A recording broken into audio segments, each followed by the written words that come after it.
కండ్రికలో మీ దాసులు గోపాలరావు గారు, అమ్మగారు ఎంతో ప్రయాసతో జరిగిస్తున్నటువంటి పరిచర్యను చూడటానికి, ఈ పరిచర్యలో పాల్గొనడానికి, కొన్ని మాటలు నీ బిడ్డలకు ప్రకటించడానికి నాకు ఇచ్చిన ఈ మంచి సమయాన్ని బట్టి తండ్రి నీకు వందనాలు. పాటల ద్వారా మీరు మహిమ పొందారు, అందుని బట్టి నీకు వందనాలు. ప్రార్థనల ద్వారా మీ నామాన్ని మహింపరుచుకున్నారు, అందుని బట్టి వందనాలు. కొద్ది నిమిషాలు మరలా మీరిచ్చిన గ్రంథంలో నుండి కొన్ని మాటలు మీ బిడ్డలకు ప్రకటించుటకు అల్పుడినైన నేను ఈ స్థలంలో నిలువబడి ఉండగా సహాయం చేయండి. నా నోట నీ మాటలు ఉంచి మీకు మహిమకరముగాను బిడ్డలకు దీవెనకరంగా వాటిని ప్రకటింప చేయమని. నేనైతే వట్టివాడను, అల్పుడను, అభాగ్యుడను తండ్రి.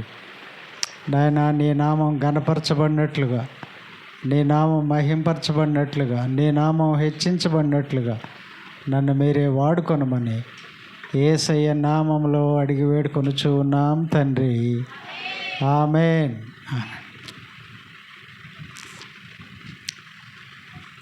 ప్రభునందు ప్రియమైన దేవుని బిడ్డలారా, దేవుని మహా ఉచితమైన కృపలో ఈ శుక్రవారం రాత్రి మీతో కూడా కలిసి ఆరాధనలో పాల్గొనడానికి ప్రభు నాకు ఇచ్చిన అవకాశాన్ని బట్టి మొదటిగా నేను దేవదేవునికి కృతజ్ఞతలు తెలియచేసుకుంటూ ఉన్నాను. మరి దేవుని దాసులు గోపాలయ్య గారికి, అమ్మగారికి కూడా నా ప్రత్యేకమైన వందనాలు. చాలా కాలంగా వారు మాకు కలిసిన దగ్గర నుండి ఒక శుక్రవారం ఆరాధనకు రమ్మని నన్ను అడుగుతూ ఉన్నారు. సరే, వీలైనప్పుడు తప్పకుండా వస్తాను అని చెప్పాను. మరి ఈరోజు ప్రభు అవకాశాన్ని ఇచ్చారు. మరి ఆహ్వానించినటువంటి దాసులకు నేను ప్రత్యేకమైన వందనాలు. ఆరాధనకు వచ్చినటువంటి చిన్న బిడ్డలకు దీవెనలు, పెద్దలైన మీ అందరికీ కూడా యేసయ్య నామములో ప్రత్యేకమైన వందనాలు తెలియజేస్తూ ఉన్నాం. సరే, నేను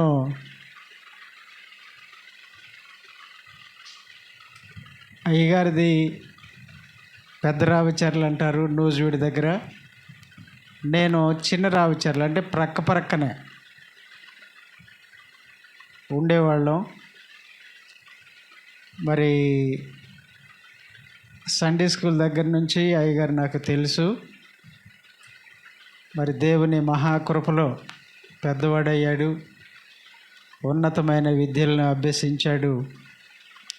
మరి విజయవాడ ఈ కండ్రిక ప్రాంతంలో దేవుని యొక్క పరిచర్యలో కొనసాగుతూ ఉన్నాడు అని విన్నప్పుడు నేను చాలా సంతోషించాను. మరి ప్రార్థన చేశారు చూసారా సీమోన్ పాస్టర్ గారు, ఆయన కూడా నా శిష్యుడే, ఆయనది కూడా చిన్నరావుచర్లే, నా చేతి క్రింద సండే స్కూల్ స్టూడెంటు. ఆయన కూడా మరి దేవుని పరిచర్యలో విజయవాడలో కొనసాగుతూ ఉన్నారు. సరే, ఇక్కడికి రావటానికి మేమిద్దరం మరి ప్రభు కృప చూపించారు. నా గురించి గోపాల్ గారు చాలా మాటలు చెప్పారు. అవన్నీ కూడా వాస్తవమే. ఎందుకంటే చిన్నపిల్లలకి నేనంటే భయం. ఎందుకంటే స్కూల్కి వెళ్ళమంటానండి, చదువుకోమంటానండి. పెద్దవాళ్ళు కూడా, స్త్రీలు పురుషులు చాలా భయపడేవాళ్ళు.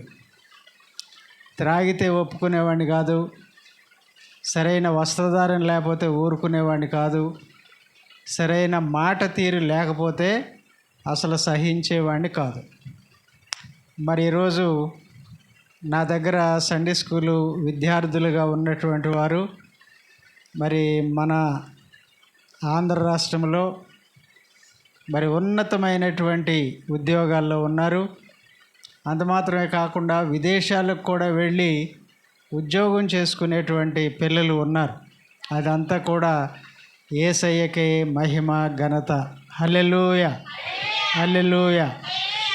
సరే, మరి గోపాలయ్య గారితో కలిసి ఈ రాత్రి మీతో కలిసి దేవుని మాటలు పంచుకోవడానికి చాలా సంతోషిస్తూ ఉన్నాను. మరి నేను ఒక విషయంలో విచారపడుతున్నాను కూడా. ఎందుకంటే మరి గోపాల్ గారి పరిస్థితులు నేను తెలుసుకున్నప్పుడు ఎందుకు ఇలా జరిగింది? మంచివాడు, మరి చక్కగా దేవుని వాక్యాన్ని బాల్యం నుంచి విన్నవాడు, నేర్చుకున్నవాడు, అక్కడ ఉన్నటువంటి దైవ సేవకులకు సేవలో ఎంతో వారి కుటుంబం సహకారులుగా ఉండేవారు. మరి ఎందుకు ఇలా జరిగిందని వారిని గురించి నేను ఆలోచిస్తున్నప్పుడు మనసులో ఒక వేదన. మరి మంచి పరిచర్య వారు జరిగిస్తున్నారు, అయినప్పటికీ కూడా అది దేవుని చిత్తం. మరి ఏమైందో మనకు తెలియదు.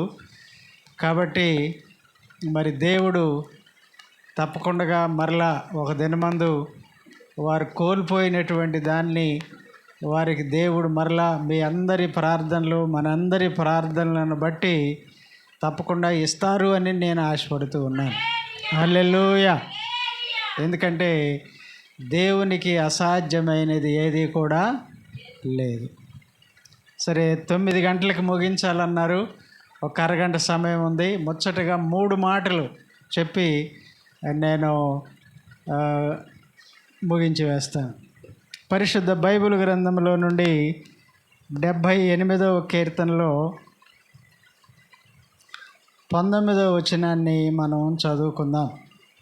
పరిశుద్ధ బైబిల్ గ్రంథంలో నుండి 78వ కీర్తనలో 19వ వచనాన్ని, ఈ అరణ్యములో దేవుడు భోజనము సిద్ధపరచగలడా అనుచు వారు దేవునికి విరోధముగా మాట్లాడిరి. చాలు. ఇశ్రాయేలు ప్రజలు ఐగుప్తు దేశంలో 430 సంవత్సరాలు ఐగుప్తీయులకు వారు బానిసలుగా పనిచేశారు. దేవుడైన యెహోవా గొర్రెలు కాయుచూ ఉన్నటువంటి మోషేను పిలుచుకొని లేక ఏర్పాటు చేసుకొని ఐగుప్తునకు పంపించి, మీరు ఇంకెంతకాలం ఇక్కడ బానిసలుగా ఉంటారు? మనకు ఒక దేవుడు ఉన్నాడు, ఆయన మీ మధ్యకు నన్ను పంపించాడు, కాబట్టి మనం ఇక్కడి నుంచి దేవుడు మనకు వాగ్దానం చేసినటువంటి కానాను దేశానికి మనం వెళ్ళిపోదామని వారితో మాట్లాడారు. మరి రాజుతో కూడా మాట్లాడాడు. చాలా సమస్యలను ఎదుర్కొన్నాడు. దేవుని మహాకృపలో ఎలాగైతే ఐగుప్తు నుంచి వారు బయటికి వెళ్ళటానికి రాజు యొక్క అనుమతి వారికి లభించింది. వారు బయలుదేరి వాగ్దాన దేశానికి వెళుతున్నారు. మరి ఐగుప్తులోనికి వారు 77 మందిగా వచ్చారు. మరి 430 సంవత్సరాల్లో వారి కుటుంబాలు, వారి పిల్లలు, వారి సంఖ్య పెరిగి లక్షల్లోనికి వెళ్ళిపోయారు.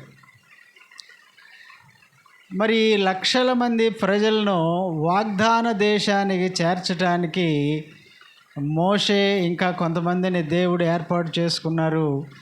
వీరు ఐగుప్తులో నుండి బయలుదేరి అరణ్యంలోనికి వచ్చారు.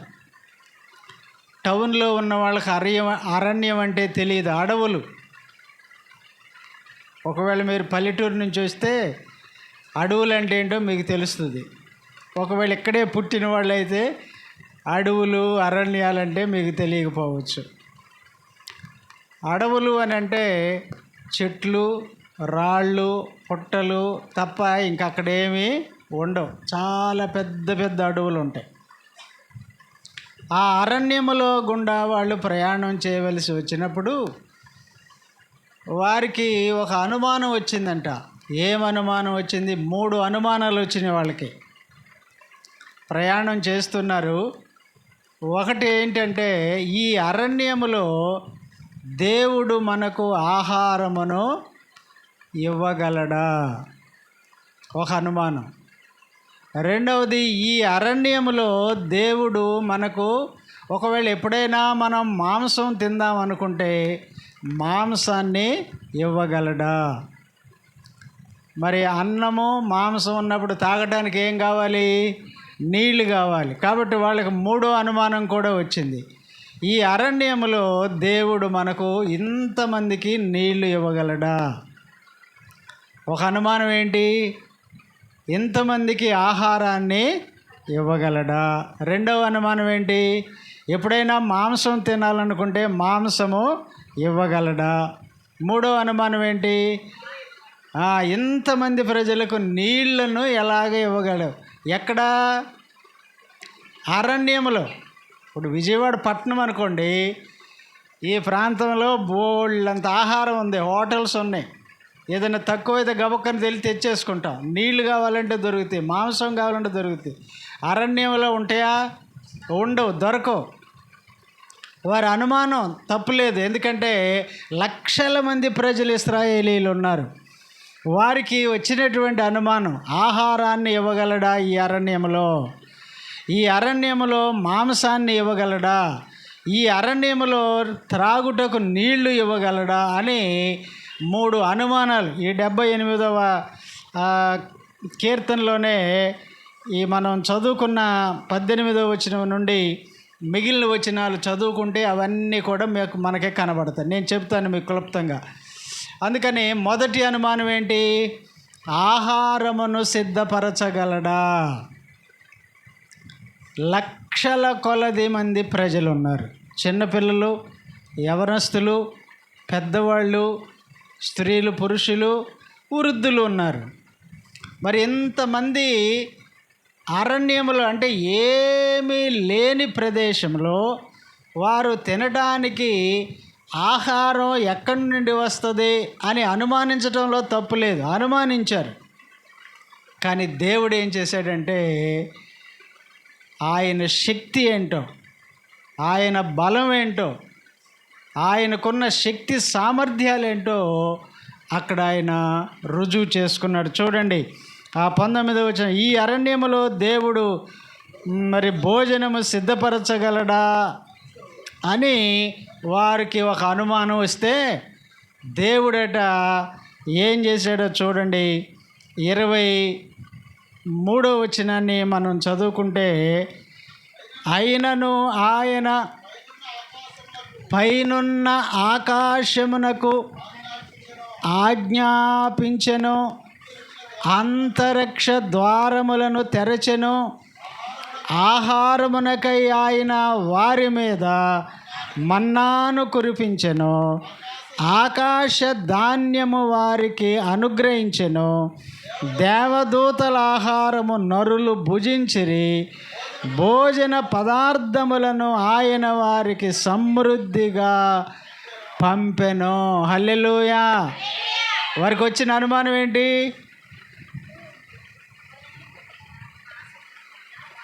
మొదటి అనుమానం, మాకు ఈ అరణ్యములో దేవుడు కానీ లేకపోతే మోషే కానీ ఇంతమంది ఇన్ని లక్షల మంది ప్రజలను తీసుకొస్తున్నారు కదా, మాకు ఆహారము పెట్టగలరా అని అంటే మోషే ఏం చేశాడు? దేవుని దగ్గరికి వెళ్ళి ప్రార్థన చేశాడు. అయ్యా, అరణ్యములోనికి వచ్చాం, నిజమే, ప్రజలు అడగటంలో తప్పేమీ లేదు. ఎందుకంటే మరి లక్షల మంది ప్రజలు తినాలి అని అంటే మరి ఎన్ని టన్నులు బియ్యం కావాలో. అంటే ఆ రోజుల్లో వాళ్ళకి గోధుమలు, యవలు అనేవి వాళ్ళు తింటూ ఉండేవాళ్ళు ఆ ప్రాంతంలో. మరి మనం ఏం తింటూ ఉంటాం? బియ్యం కదా. కాబట్టి ఎన్ని టన్నులు కావాల్సి వస్తుంది. కాబట్టి అడగటంలో తప్పు లేదు. కాబట్టి ప్రభువా ఎలాగ నువ్వు చేస్తావని దేవుని సన్నిధిలోనికి వెళ్ళి మోషే ప్రార్థన చేస్తూ ఉన్నాడు. ప్రభువా, ఆహారం కావాలంటున్నారయ్యా, చిన్నపిల్లలు ఉన్నారయ్యా, యవనస్తులు ఉన్నారయ్యా, పెద్దవాళ్ళు ఉన్నారు, ముసలివాళ్ళు ఉన్నారు. ప్రభువా, వీరికి నువ్వు ఆహారాన్ని ఎలా ఇస్తావయ్యా? నీ కార్యాన్ని కనుపరచయ్యా అని దేవుని సన్నిధిలో మోషేకున్న ఒకే ఒక అనుభవం ఏంటంటే, ఏ సమస్య వచ్చినా దేవుని దగ్గరికి వెళ్ళి ఏం చేయడం? ప్రార్థన చేయటమే. ఏ సమస్య వచ్చినా దేవుని దగ్గరికి వెళ్ళేవాడు, వెంటనే మోకరించి ఆ సమస్యను బట్టి ప్రార్థన చేసేవాడు. ఇప్పుడు వచ్చిన సమస్య ఏంటి? ప్రజలు ఆహారం అడుగుతున్నారు. మేము ఐగుప్తులో ఉన్నాం, మంచిగా పని చేసుకున్నాం, అక్కడ మాకు 3 పూట్లు మేము భోజనం చేసేవాళ్ళం. ఏదో దేవుడు అని చెప్పావు, వాగ్దాన దేశం అని చెప్పావు, దేవుడు నన్ను పంపించాడని చెప్పి తీసుకొచ్చి అరణ్యంలో మమ్మల్ని దించావు, మరి ఇక్కడ మాకు ఆహారం ఏమిటి అని వాళ్ళు మోషేని అడిగితే ప్రార్థన చేశాడు. ప్రార్థన చేస్తే ఎంత గొప్ప జవాబు దేవుడిచ్చాడు మనం చదువుకున్నాం కదండి. ఆయన ఏం చేశాడంట? అయినను ఆయన పైనున్న ఆకాశమునకు ఆజ్ఞాపించెను. దేనికి ఆజ్ఞాపించాడంట? ఆకాశం ఎక్కడుంటుంది? పైన. ఆకాశానికి అసలు ఆహారం ఎక్కడి నుండి వస్తుంది మనకి? భూమిలో నుంచి. వ్యవసాయదారులు మరి తొలకరిలో విత్తనాలు చల్లుతారు, నారుమళ్ళని వేస్తారు. ముందు నారు కొంచెం ఎదిగిన తర్వాత దాన్ని పీకి మరలా చక్కగా వేరే పొలంలో దాన్ని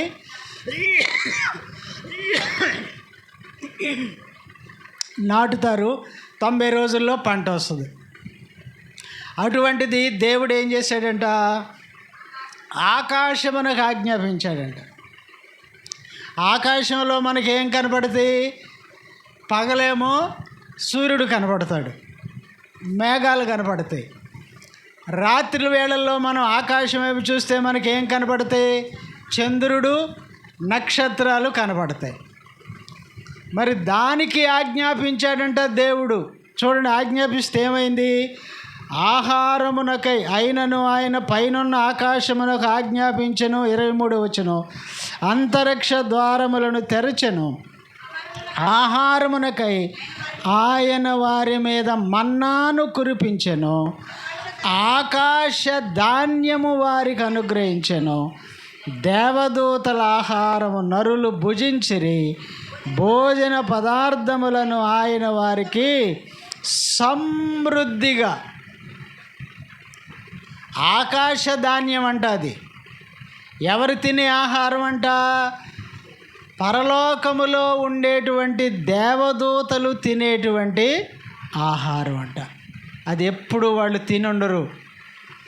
చూడండి ఎంత గొప్ప కార్యాన్ని దేవుడు చేశాడు కదా. అందుకే ఒక పాట కూడా ఉంది దీని మీద. మన్నాను కురిపించినావు, నుండి నీళ్ళిచ్చినావు. మన్నాను కురిపించినావు, బండ నుండి నీళ్ళిచ్చినావు. యెహోవా స్వస్థపరచును, నిన్ను స్వస్థపరచును. హల్లెలూయా. ఏమిచ్చాడంటే దేవుడు? వారు మునుపెన్నడూ తిననటువంటి ఆకాశధాన్యం, భూధాన్యాన్ని తిని వాళ్ళు బ్రతుకుతూ ఉన్నారు. ఇప్పుడు దేవుడు ఆకాశధాన్యం, అది ఎవరు భుజించేదంట? దేవదూతలు తినేటువంటి ఆహారం అంట. ఎంత గొప్ప కార్యం చేశాను చూడండి. వాళ్ళ అనుమానం ఏంటి? ఈ అరణ్యములో దేవుడు మాకు ఆహారాన్ని ఇవ్వగలడా అంటే దేవుడు ఆకాశానికి ఆజ్ఞాపించాడంట. మరి ఎలాగా? సరిపోనట్లుగా కాదు. చూడండి, అక్కడ వ్రాయబడి ఉన్న ఒక చక్కని మాట ఏంటంటే సమృద్ధిగా 25వ వచనంలో భోజన పదార్థములను ఆయన వారికి సమృద్ధిగా పంపెను. ఎన్ని సంవత్సరాలు అనుకుంటున్నారో తెలుసా? ఎన్ని సంవత్సరాలు ఆహారాన్ని వాళ్ళు తినుంటారు? వాగ్దాన దేశానికి వెళ్ళేదాకా 40 సంవత్సరాలు పొలంలో విత్తనాలు వేసే పని లేదు. వాళ్ళు పొలం పనులకు వెళ్ళాల్సిన పని లేదు. పొలం పంటను వాళ్ళు నాటవలసిన పని లేదు, కోయవలసిన పని లేదు, నూర్చవలసిన పని లేదు. ఎప్పుడు కావాలంటే అప్పుడు ఆకాశంలో నుండి దేవుడు వారికి ఏమిస్తున్నాడంట? దేవదూతలు తినేటువంటి ఆహారాన్ని ఎలా ఇస్తున్నాడంట ఆయన? సమృద్ధిగా ఇస్తున్నాడంట ఆయన. మీరు తర్వాత చదువుకోండి, నిర్గమాకాండంలో 16వ అధ్యాయంలో అది ఎలా వచ్చింది, అది ఎలా వాళ్ళు తెచ్చుకున్నారు, ఎలా వాళ్ళు దాన్ని దాచుకున్నారు, దాని రుచి ఎలా ఉంది అనేది మీరు తర్వాత చదువుకోండి. ఎంత గొప్ప కార్యాన్ని దేవుడు చేశాడో చూడండి. అంటే దేవునికి అసాధ్యమైనటువంటిది ఏదైనా కలదా అని ఆదికాండములో దేవుడు ఒక దగ్గర మాట్లాడుతూ ఉంటాడు. ఆయనకు అసాధ్యమైనది ఏదియూ లేదు అని ఈ కార్యము ద్వారా దేవుడు తన శక్తిని, తన కార్యాన్ని ఆయన తన ప్రజల దగ్గర రుజువు చేసుకుంటూ ఉన్నాడు. అందుకే చూడండి, ఆహారమునకై ఆయన వారి మీద మన్నాను కురిపించెను, ఆకాశ ధాన్యము వారికి అనుగ్రహించెను, దేవదూతల ఆహారము నరులు భుజించిరి, భోజన పదార్థములను ఆయన వారికి సమృద్ధిగా, కొదువ అనేది లేకుండా, మాకు అందలేదు అనేది లేకుండా, మాకు దొరకలేదు అనేది లేకుండా, మాకు చాలలేదు అనేది లేకోకుండా సమృద్ధిగా దేవుడు వారికి ఆకాశ ధాన్యాన్ని ఇచ్చి ఆయన వారిని ఏం చేశాడు చెప్పండి? పోషించాడు. ఎంత గొప్ప దేవుడు. రెండవ అనుమానం ఏంటి? మాకు మాంసము ఇవ్వగలడా? మనుషులు మాంసాపేక్ష కలిగిన వారు కదా. ఎవరికైనా ఏముంటుంది? సోమవారం నుండి శనివారం వరకు ఏ కాయగూరలతో సరిపెట్టుకున్నా ఆదివారం వచ్చేటప్పటికి ఏముండాలనుకుంటాం? ఎవరైనా చేపో, రొయ్యో, మటనో ఏదో ఒకటి నీసుతో ఉండాలి అని అనుకుంటాం. అంటే రుచిగా ఉండటానికి, ఆ ఒక్కరోజు కుటుంబం అంతా సమృద్ధిగా భోజనం చేయటానికి. వీళ్ళు అడుగుతున్నారు,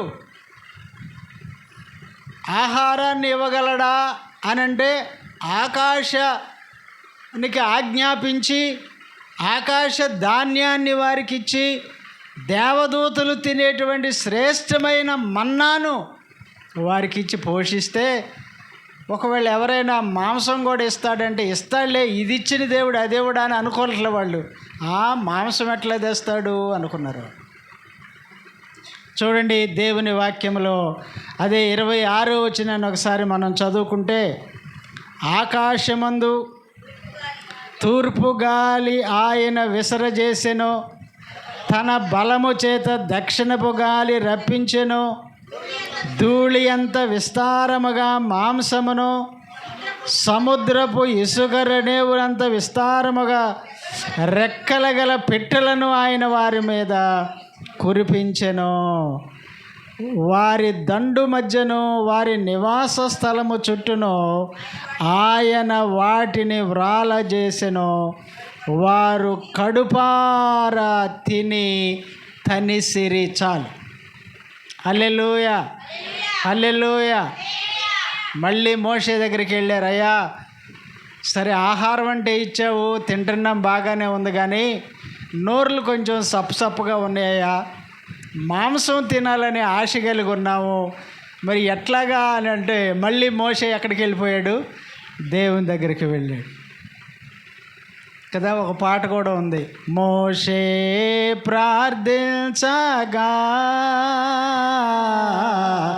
మన్నాను కురిపించితివి, మోషే ప్రార్థించగా మాంసాన్ని కురిపించితి. హల్లెలూయా. మళ్ళీ ఎక్కడికి వెళ్ళిపోయాడు? దేవుని దగ్గరికి వెళ్ళాడు. అయ్యా, ఆహారం కావాలంటే ఆహారం ఇచ్చావు, తిని తిని తిని వారి నోర్లు ఎలా ఉన్నాయంట? చప్పగా ఉన్నాయంట. మాంసం కావాలని అంటున్నారయ్యా. ప్రభా, మరి నేనైతే ఏం చేయలేను, నీ దగ్గర మొరపెడతా ఉన్నాను, కాబట్టి నువ్వు సహాయం చేయి ప్రభువా. నువ్వేమైనా చేయగలిగేవాడు, నీకు అసాధ్యమైంది ఏది లేదు ప్రభువా అని చెప్పి మరలా ప్రార్థన చేస్తే చూడండి ఆయన ఎంత గొప్ప కార్యం. తూర్పు గాలిని ఆయన విసరజేశాడంట, తన బలము చేత దక్షిణపు గాలిని విసరజేశాడంట. ధూళి అంత విస్తారముగా మాంసమును, సముద్రపు ఇసుక రేణువులంత విస్తారముగా రెక్కలు గల పిట్టలను వారి మీద గాలి వచ్చేస్తూ ఉంది. తూర్పు నుంచి దక్షిణ వైపు నుంచి వస్తూ ఉంటే వాటిలో ఏం కొట్టుకొస్తున్నాయి? రెక్కలు కలిగిన పిట్టలు. ఇప్పుడు అప్పుడప్పుడు సుడిగాలి వస్తూ ఉంటుంది. సుడిగాలి వచ్చినప్పుడు బజార్లో వేస్ట్గా పారేసిన కవర్లు, పేపర్లు ఏమవుతూ ఉంటాయి? ఆ గాలికి లేచిపోతూ ఉంటాయి. ఇదివరకు అయితే తాటాకి ఇళ్ళు ఉండే ఎక్కువ. సుడిగాలి వచ్చినప్పుడు ఆ తాటాకి ఇళ్ళు ఆకులు కూడా ఏమయ్యాయి? లేచి వెళ్ళిపోతూ ఉండే. దేవుడు ఇప్పుడు గాలికి ఆజ్ఞాపించాడండి. ఏ గాలికి? తూర్పు గాలికి, దక్షిణపు గాలికి. అంటే దక్షిణం వైపు, తూర్పు వైపు రెండు ప్రక్కల నుంచి గాలిని పంపించి ఏర్పాటు చేశాడు. ఆ గాలిలోనట రెక్కలు కలిగినటువంటి పిట్టలు, సంఖ్యాకాండములో వాటికి ఏమి పేరు పెట్టబడిందంటే పూరేళ్ళు. ఎక్కడున్నాయో అవి, దేవుడు ఎక్కడ వాటిని దాచిపెట్టాడో, ఎక్కడ వాటిని భద్రపరిచాడో, ఈ తూర్పు గాలికి దక్షిణ గాలికి అవి కొట్టుకొచ్చేస్తున్నాయి. అంతే కొట్టుకొచ్చి ఏమవుతుందంట? ధూళి అంత విస్తారముగా, సముద్రపు ఇసుక రేణువులంత విస్తారముగా ఆయన వారి మీద వాటిని కురిపించాడు. వారి దండు మధ్యను, వారి నివాస స్థలముల చుట్టూను ఆయన వాటిని వ్రాలజేసెను. వారు వెళ్ళి వాటిని పట్టుకొచ్చి వాటి వేకలు శుభ్రం చేసుకొని ఆ కూర వండుకొని ఎట్లా తిన్నారంటే వారు కడుపారా తిన్నారంట. హల్లెలూయా. రెండవ అనుమానం కూడా తీరిపోయిందా? మొదటి అనుమానం తీరిపోయింది. రెండవది కూడా ఏంటి? వాళ్ళు ఏం కోరుకున్నారు? మాంసం. కొన్ని వివాహ కార్యక్రమాల్లో ఈ మధ్య ప్యాషన్ ఏమైపోయిందంటే బంతుల్లో, భోజనాల్లో చికెన్ పెట్టలేదనుకోండి, తిన్నవాళ్ళు సప్పరించుకుంటూ వస్తారు. ఏం భోజనాలే పెట్టాడులే కానీ అంటారు. కాస్తో కోస్తో చికెన్ తగిలిందనుకోండి, ఏంటి చాలా సంతోషం, భలేగా ఉంది అంటారు. అది లేదనుకోండి, పెట్టాడు కానీ అసలైంది పెట్టలేదు అంటాడు. ఏంటి అసలైందంటే అదన్నమాట. ఎందుకంటే మనం మాంసం ప్రియులం. అందుకని ఇశ్రాయేలు ప్రజలు అరణ్యంలో ఆహారం ఇవ్వగలడా అంటే ఆహారాన్ని ఇచ్చిన దేవుడు, మాంసము ఇవ్వగలడా అంటే మాంసాన్ని ఇచ్చినటువంటి ఎంత సమృద్ధిగా ఇచ్చాడంటే చూడండి, అక్కడ రెండు మాటలు ఉన్నాయి. సముద్రపు ఇసుక రేణువులంతా ధూళి అంత విస్తారముగా. ధూళి అంటే దుమ్ము లేని చోటు ఎక్కడైనా ఉంటుందా? ఎక్కడ పడితే అక్కడ దుమ్ము ఉంటుంది. అంటే అంత విస్తారంగా సముద్రపు ఇసుక రేణువులంత విస్తారంగా రెక్కలు కలిగిన పిట్టలు మనల్ని చూడగానే ఏమవుతాయి అంటే దగ్గరికి వెళ్ళగానే ఎగిరిపోతాయి. కానీ ఈ పిట్టలు అలా ఎగరట్లా, అక్కడ పడిపోతున్నాయి అంతే. 10 తెచ్చుకునేవాడు ఉన్నాడు, 15 తెచ్చుకునేవాడు ఉన్నాడు, 20 తెచ్చుకునేవాడు ఉన్నాడు. కుటుంబాన్ని బట్టి మాకు ఇన్ని సరిపోతాయిలే అనుకున్నవాడు అన్నీ తెచ్చుకొని, చక్కని మాట ఉంది, కడుపారా తిని తనిసిరి అమ్మయ్యా అనుకో. ఎంత గొప్ప కార్యం చేశారు చూడండి. మరి మూడవ అనుమానం ఏంటి? ఆహారం దొరికింది, మాంసము దొరికింది, ఇప్పుడు వీళ్ళకి నీళ్ళు కావాలి. నీళ్ళు దేనికి ఉపయోగం? అన్నింటికీ నీళ్ళు కావాలి. ఆహారం అంటే తినటానికి, మాంసం అంటే తినటానికి, నీళ్ళు అనేది అది నిత్య జీవితంలో చాలా అవసరం. మరి నీళ్ళు కావాలి అనేటువంటి అనుమానాన్ని కూడా వాళ్ళు కలిగి ఉన్నప్పుడు చూడండి, దేవుని యొక్క వాక్యంలో మనం గమనించినట్లయితే మరి ఆ 78వ కీర్తనలోనే 15వ వచనాన్ని చూడండి. అరణ్యములో ఆయన బండను చీల్చి సముద్రమంత సమృద్ధిగా వారికి నీరు త్రాగనిచ్చెను. బండలో నుండి ఆయన నీటి కాలువలను రప్పించెను. నదుల వలె నీళ్లు ప్రవహింపచేసెను.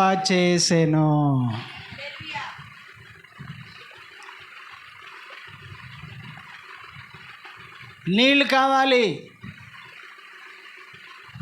అది మన దిన జీవితంలో నిత్యావసర వస్తువు లాంటిది. నీళ్ళు కావాలి. లక్షల కొలది మంది ప్రజలు ఉన్నారు. అరణ్య ప్రదేశం అది. దేవుడు ఏం చేశాడు అని అక్కడ వాక్యం చెబుతుంది అని అంటే, ఆయన బండను చీల్చగా, అరణ్యములో ఆయన ఒక బండను చీల్చాడంట. చీలిస్తే అందులో నుంచి ఎంత నీరు వచ్చింది? సముద్రమంత సమృద్ధిగా వారికి నీరు త్రాగనిచ్చెను. బండలో నుండి ఆయన నీటి కాలువలను రప్పించెను. నదుల వలె అవి అరణ్యములో ఏమవుతూ ఉన్నాయంట? ప్రవహిస్తూ ఉన్నాయంట. ఈ నీళ్ళు ఎక్కడి నుండి వచ్చినాయి?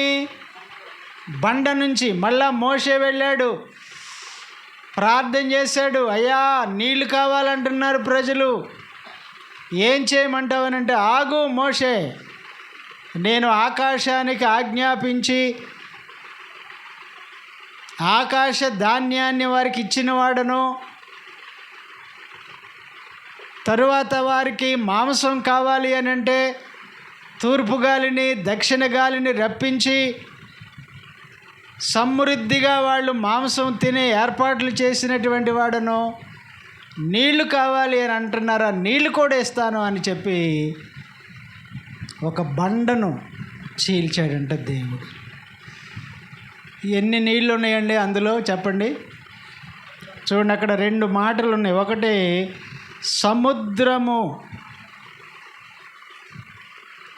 సముద్రమంత సమృద్ధిగా. ఎక్కడున్నాయి ఆ నీళ్ళు? ఎక్కడున్నాయి? బండలోనే. ఎంత నీళ్ళుంది? సముద్రాన్ని చూశారు ఎప్పుడన్నా మీరు? చూసే ఉంటారులే. మనకి దగ్గరలోనే ఉంది బందరు. ఇట్లా నిలబడి చూస్తే మనం చూసినంత లెక్క నీళ్ళే కనపడదు. ఇటు చూసామనుకో నీళ్ళే కనపడతాయి, ఇటు చూసామనుకో నీళ్ళే కనపడదు. 3 వైపులా నీళ్ళే కనపడదు. మరి నది చూసారా? నది మీకు తెలుసుగా, మనకు విజయవాడ దగ్గరలోనే ఉంది కృష్ణా నది కదా. చూడండి, అక్కడ వ్రాయబడి ఉన్న మాటలు చూస్తే సముద్రమంతా సమృద్ధిగా ఆ నీళ్ళు ఆయన బండలో నుండి కాలువలు వచ్చేసినాయి అంట. అవి నది వలె ఆ అరణ్యంలో ఏమవుతున్నాయంట? ప్రవహిస్తూ ఉన్నాయంట. ఎంత గొప్ప కార్యం చేసండి దేవుడు. హల్లెలూయా, హల్లెలూయా. మరి ఈ మాటలు నేను ఎందుకు చెప్పాను అని అంటే, కొన్నిసార్లు నీకు దేవుని మీద అనుమానం కలగవచ్చు. దేవుడు నేను అనుకున్నది నెరవేరుస్తాడా? దేవుడు నేను కోరుకున్నది ఇస్తాడా? దేవుడు నాకు ఇది కావాలి అని అంటే ఆయన చేయగలడా? దేవుడు ఎక్కడున్నాడు? పరలోకములో ఉన్నాడు. మనం ఎక్కడున్నాం? భూలోకంలో ఉన్నాం. మరి భూలోకములో ఉన్న మనం పరలోకములో ఉన్నటువంటి దేవుణ్ణి ఏదైనా కోరుకుంటే ఎలాగా మన కోరిక ఆయన దగ్గరికి వెళ్ళుద్ది? ప్రార్థన ద్వారా. ఎలా వెళ్ళుద్ది చెప్పండి? ప్రార్థన ద్వారా. ఆ ప్రార్థన చాలా వేగంగా పరలోకములో ఉన్నటువంటి దేవుని దగ్గరకు చేరి ఆయన చెవుల్లో పడి ఏం చేస్తాడు? మనము అడిగినటువంటి వాటిని ఆయన మనకు అనుగ్రహించేవాడుగా ఉంటాడు. కొంచెం ఆలస్యం కావచ్చు, కొంచెం సమయం పట్టొచ్చు. నా ప్రార్థన దేవుడు వినలేదు, నా ప్రార్థనకు జవాబు ఇవ్వలేదు అని నువ్వేమి కంగారు పడవలసిన పని లేదు.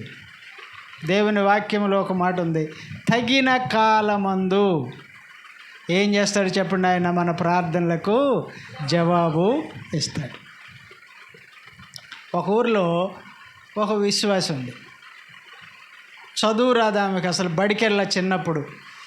ఆమెకు 60 సంవత్సరాల వయసు ఉంటుంది. ఒక దైవజనులు మా నాన్నగారు వాక్యం చెబుతుంటే విని రక్షించబడి ఆమెకు ఒక ఆశ కలిగింది.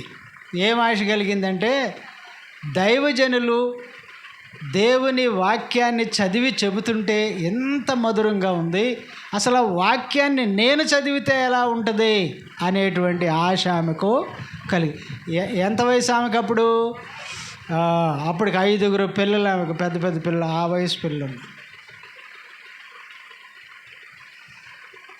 అంటే ఎట్లా ఉంటుందో తెలియదు, అసలు అక్షరం ఎలా ఉంటుందో తెలియదు, బడికి వెళ్ళినది కాదు. కానీ ఆమెలో ఆశ రోజు రోజుకి పెరుగుతుంది. ఏం చేయాలి? ఒక తీర్మానం చేసుకుంది. 40 దినాలు పన్ను చేసుకున్న తర్వాత ఉదయం పెందల కడ రోజుకి 1 గ్లాసు మజ్జిగ తాగి నేను ప్రభు సన్నిధిలో, అంటే ఆమె ఇంట్లోనే ఒక గది కేటాయించుకున్న ప్రార్థనకి, నేను అక్కడ ప్రార్థన చేయాలి. ఎన్ని రోజులు? 40 రోజులు. ఏం తిని? 1 గ్లాసు మజ్జిగ అంతే. రోజుకు మామూలుగా మనం ఎన్నిసార్లు అన్నం తింటాం? పొద్దున్నే టిఫిన్ చేస్తాం, మళ్ళా 1 గంటకు భోజనం చేస్తాం. ఇప్పుడు మళ్ళీ ఫ్యాషన్ అయిపోయిందిగా, మధ్యాహ్నం 3 గంటలకి రోడ్డు వెంబడ బళ్ళు పెట్టారుగా, పునుగులు తింటాం, మళ్ళీ రాత్రికి అన్నం తింటాం. ఈ లోపల మళ్ళీ టీలు తాగేవాళ్ళు, కాఫీలు తాగేవాళ్ళు కొంతమంది ఉంటారు కదా. అవేమీ లేవు, మానేసింది. 1 గ్లాసు. ఎన్ని రోజులకి? 40 రోజులకి. ఎన్ని గ్లాసులు మజ్జిగ దాగుంటుంది? ఇక నీళ్లు లేవు, అన్నము లేదు, ఏమీ లేదు, 1 గ్లాసు మజ్జిగే. ప్రార్థన చేయటం ప్రారంభించింది. ప్రభువా, నాకు చదువు కావాలి, నేను చదువుకోవాలి. ఏం చదవాలి? వార్తాపత్రికలు కాదు. ఏం చదవాలి? నవల్స్ కాదు. ఏం చదవాలి? ఏవేవో కాదు, నీ వాక్యాన్ని నేను చదవాలి. 35 రోజులు అయిపోయింది, సమాధానం రాలా. అయినా కూడా దిగులు పడలా. ఇంకా 5 రోజులు మిగిలి ఉన్నాయి, ప్రార్థన చేద్దాం. ఈ 5 రోజుల్లో 3 రోజులు అయిపోయినాయి, ఇంకా 2 రోజులు మాత్రమే మిగిలి ఉన్నాయి. ఈ 2 రోజుల్లో ఇంకొక రోజు మాత్రమే మిగిలింది. ఆ ఒక్కరోజు అయితే 40 రోజులు అయిపోతే, ఆ రాత్రి చివరికి రేపుడితో అయిపోద్దనంగా ఆ రాత్రి ఆమెకు ఒక కళ వచ్చింది. ఏం కళ వచ్చిందంటే, పొయ్యి దగ్గర కూర్చున్నట్టు. ఇప్పుడు పొయ్యి కాడ కూర్చున్న వాళ్ళు లేరు. ఎందుకని? గ్యాసులు నిలబడి వంట చేయటం. ఆ రోజుల్లో పొయ్యి దగ్గర కూర్చోవాలి, పుల్లలతో వంట చేయాలి, అయ్యే బాగుండేవి. ఒక ఆయన అన్నాడు, గ్యాస్ వచ్చింది, అందరికీ గ్యాస్ వస్తుందండి అన్నాడు. ఆ రోజుల్లో పొయ్యి దగ్గర కూర్చొని ఊదాలి అని ఊస్తే ఈ కడుపులో ఉన్న గ్యాస్ కూడా పోయేది. ఇంకెక్కడి నుంచి వచ్చేది గ్యాస్? దాని మీద వండుకున్న వంటలు ఎంత రుచిగా ఉండేయో. పొయ్యి కాడ కూర్చుందంట ఆమెకు ఒక కొడుకున్నాడు. కల్లో ఒక పేపర్ తెచ్చి ఆమెకి ఇచ్చాడు. ఇచ్చి అంటున్నాడు, చదువమ్మా చదువమ్మా అంటున్నాడంట. ఆమె అంటుంది, నాకేం చదువు వచ్చురా, నేనేం చదువుతానంటే, చదువుతావమ్మా నువ్వు చదువు అంటావు. మెలకు వచ్చింది. ఓహో, నేను దేనికోసం అడుగుతున్నాను దేవుణ్ణి? చదువు కోసం అడుగుతున్నాను. కళ ఎలా వచ్చింది? నేను చదవలేను అని అంటే నువ్వు చదువుతావు అని అంటున్నాడు. కాబట్టి చూద్దామని చెప్పి ఇంట్లోకి వెళ్ళి బైబిల్ తీసింది. బైబిల్ తీసి అట్లా చూడటం మొదలు పెట్టగానే ఒక్కొక్క అక్షరం ఆమె నేర్చుకున్నట్లుగానే చదవటం మొదలుపెట్టింది. దే వా దో తా లు, దేవదూతలు. ఇప్పటికీ ఆమె బ్రతికే ఉంది. దగ్గర 90 సంవత్సరాల వయసు ఉంటుంది ఆమెకి. కళ్ళజోడు పెట్టుకొని ప్రతిరోజు ఉదయాన్నే ముఖం కడుక్కోగానే ఆయన చేసే పని ఏంటో తెలుసా? దేవుని వాక్యాన్ని చదువుతుంటుంది. హల్లెలూయా, హల్లెలూయా కదండి. ప్రార్థన వినేడి పావనుడా, ప్రార్థన మాకు నే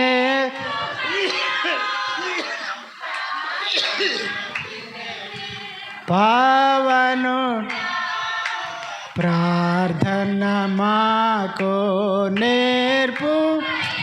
హల్లెలూయా.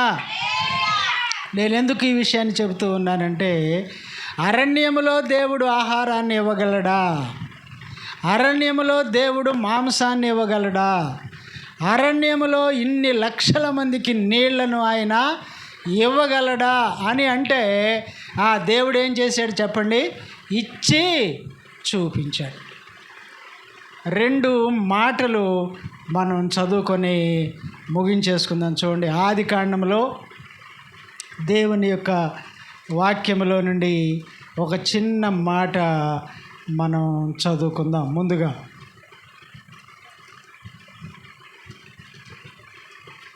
దేవుని యొక్క వాక్యం ఆది కాండం 18వ అధ్యాయంలో 14వ వచనాన్ని చదవండి. యెహోవాకు అసాధ్యమైనది ఏదైనా ఉన్నదా? దేవునికి ఆహారం తన ప్రజలకు ఇవ్వటం అసాధ్యమైందా? సాధ్యమైందా? అసాధ్యమైందా? సాధ్యమైంది. దేవునికి సాధ్యమని రుజువు చేసుకోవడానికి ఆయన తన ప్రజలు అడిగిన మాంసాన్ని ఇచ్చాడా లేదా? చెప్పండి గట్టిగా, ఇచ్చాడు లేదా? ఇచ్చాడు. మరి నీళ్లను ఇచ్చాడా లేదా? అందుకని దేవుని వాక్యం చెప్తుంది, యెహోవాకు అనగా మనము ఆరాధించేటువంటి దేవునికి ఏది కూడా అసాధ్యమైనది లేదు. ఆయనకు అన్నీ సాధ్యమే. ఇప్పుడు ఆ అమ్మాయి 40 రోజులు 40 గ్లాసులు, రోజు గ్లాస్ చొప్పున నీళ్లు, మంచినీళ్ళు తాగి, మజ్జిగ తాగి ప్రార్థన చేసుకుంటే చదువు ఇచ్చాడా లేదా?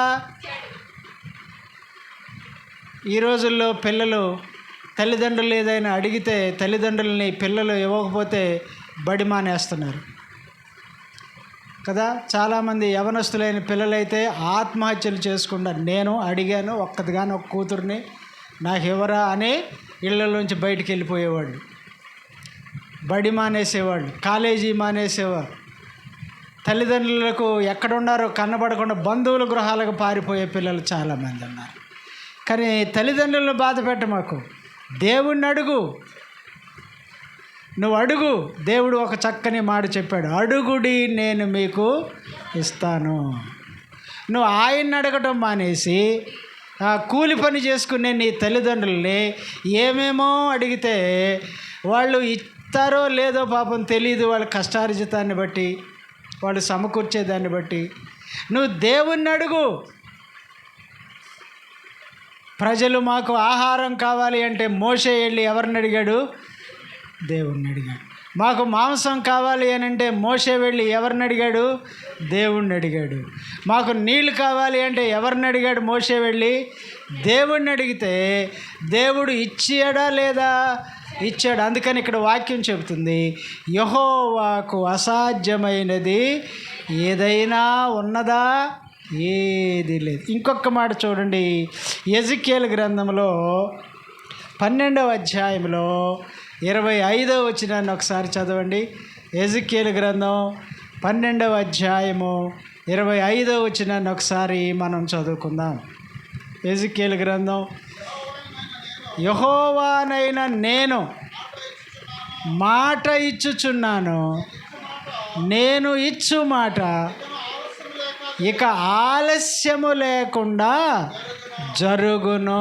హల్లెలూయా, హల్లెలూయా.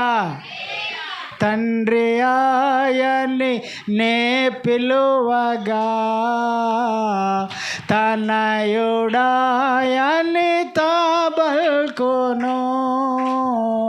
తండ్రి ఆయన్ని నే పిలువగా, తనయుడాయని తాబల్కును. ఆదుకొనును వేళలా కన్నీరంతయు తుడిచివేయును. ఆదుకొనును అన్ని వేళలా కన్నీరంతయు తుడిచివేయును. ప్రార్థన యేసుని సందర్శన, పరమ తండ్రితో సంభాషణ. హల్లెలూయా, హల్లెలూయా. చెప్పాలని ఇంకా ఉంది, మళ్ళీ ప్రభు చిత్తం అయితే ఇప్పుడు వచ్చినప్పుడు చెప్తాను. నేను ఎజికేల్ గ్రంథంలో ఏమంటున్నాడు మళ్ళీ ఒకసారి చదవండి అయ్యగారు. ఎజికేల్ గ్రంథంలో ఏమంటున్నాడు? యెహోవానైన నేను, అనగా మీ దేవుడునైన నేను, నా పేరు యెహోవా లేక యేసయ్య, నేను మాట ఇస్తున్నాడంట. ఆయన ఏమని ఇస్తున్నాడు? నేను ఇచ్చు మాట ఇకను ఆలస్యము లేక జరుగును. హల్లెలూయా. ఆయన ఇచ్చే మాటట ఏమి లేకుండా జరుగుద్దంట, ఆలస్యము కాకుండా జరుగుద్దంట. నువ్వేమడిగావో దేవుణ్ణి, దేని కొరకు నువ్వు కనిపెడుతున్నావో, ప్రభువా నాకు అది కావాలి అని ఎంతకాలంగా నువ్వు ప్రభుని మొరపెడుతున్నావో ప్రభు సన్నిధిలో, ఆయన ఆలస్యము లేకుండా నీవు అనుకున్నటువంటి దానిని ఆయన ఏం చేస్తాడంట, ఆయన నెరవేరుస్తాడు.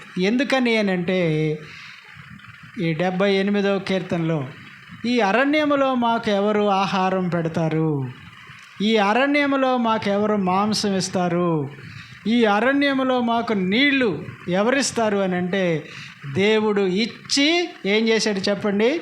ఇచ్చి చూపించుకున్నాడు. ఆయన శక్తిని నిరూపించాడు. మరి నీవు అడిగినటువంటి దాన్ని దేవుడు నీకు ఇవ్వడా? ఇస్తాడా లేదా? ఇస్తాడా లేదా? నమ్మిన వాళ్ళు దేవుని స్తోత్రం చెప్పండి. హల్లెలూయా, హల్లెలూయా. కాబట్టి రాత్రికాల సమయంలో యెహోవాకు అసాధ్యమైనది ఏది కూడా లేదు. ఆయన నీ పట్ల చేయాలి అనుకున్నటువంటి ఆ కార్యము ఆలస్యము లేకుండా దేవుడు ఏం చేస్తాడంట, జరిగిస్తాడంతే. ఈ రాత్రి ఈ మాటలు విన్న నీ జీవితంలో యేసయ్య గొప్ప దేవుడు, ఆశ్చర్యకరుడు, అద్భుతములు జరిగించేవాడు. నీవు అడిగిన దాన్ని ఆయన నీకు అనుగ్రహించే దేవుడు కనుక, మనకంటే ముందుగా దేవుణ్ణి అడిగి ఆహారం పొందుకున్న వాళ్ళు ఉన్నారు, మాంసం పొందుకున్న వాళ్ళు ఉన్నారు, నీళ్లు పొందుకున్న వారు ఉన్నారు. ఈ కాలంలో కూడా చదువు కావాలి అని అడిగి చదువును కూడా పొందుకున్న వాళ్ళు ఉన్నారు. కాబట్టి నువ్వు ఏది అడిగితే దానిని దేవుడు ఆలస్యం చేయకుండా ఆయన నీకు ఇచ్చువాడుగా ఉన్నాడు అని ఈ సందర్భంగా నేను చెప్పి ఈ నా మాటల్ని ముగిస్తూ ఉన్నాను. అయితే 3 మాటలు చెప్పాను కదా, వాటికి 3 మాటలు చెప్తా. ఆహారము అడిగారు వాళ్ళు. యేసయ్య ఏం చెప్పాడు చెప్పండి? యేసయ్య ఏం చెప్పాడు? నేనే జీవాహారము అన్నాడు ఆయన. నీళ్ళు అడిగారు. యేసయ్య ఏం చెప్పాడు? దప్పిగొనిన వారలారా, నీళ్ల యొద్దకు వచ్చి, నా యొద్దకు వచ్చి మీరు పానం చేయండి అన్నాడు. మాంసం అంటే కొంచెం మనకు బలాన్ని ఇచ్చేది. యేసయ్య మనకి ఏమై ఉన్నాడు? ఆయన బలమును శక్తియు అయి ఉన్నాడు ఆయన. అందుకే 23వ కీర్తనలో దావీదు అంటాడు, యెహోవా నా కాపరి, నాకు ఏది కూడా. మరి ఆ ప్రభు నీకు దేవుడుగా ఉన్నాడా? ఆ ప్రభువుకు నీ హృదయాన్ని సమర్పించావా? ఆ ప్రభువుకి నీ జీవితాన్ని సమర్పించుకొని ఉపవాసం ఉండి ప్రభు సన్నిధిలో నీవు ప్రభువుని అడగగలుగుతూ ఉన్నావా? అడిగితే, నువ్వు చేయగలిగితే తప్పకుండా దేవుడు ఆయన నీ పక్షంగా గొప్ప కార్యాలు చేయడానికి సిద్ధంగా ఉన్నాడు అని చెప్పి ఈ సందర్భంగా నేను మీకు తెలియజేస్తూ ఈ మాటలు ముగిస్తున్నాను. దేవుడి మాటలు దీవించును గాక. ఆమేన్. తరలు వంచ